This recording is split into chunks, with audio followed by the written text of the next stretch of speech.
wala akong pakialam at mahal ka kailan huwag kang mag-isip ng ano pa man.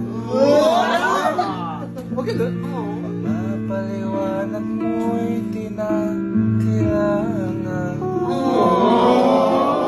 Kahit ano pa ang iyong nakaraan, mamahalin kita maging sino ka man.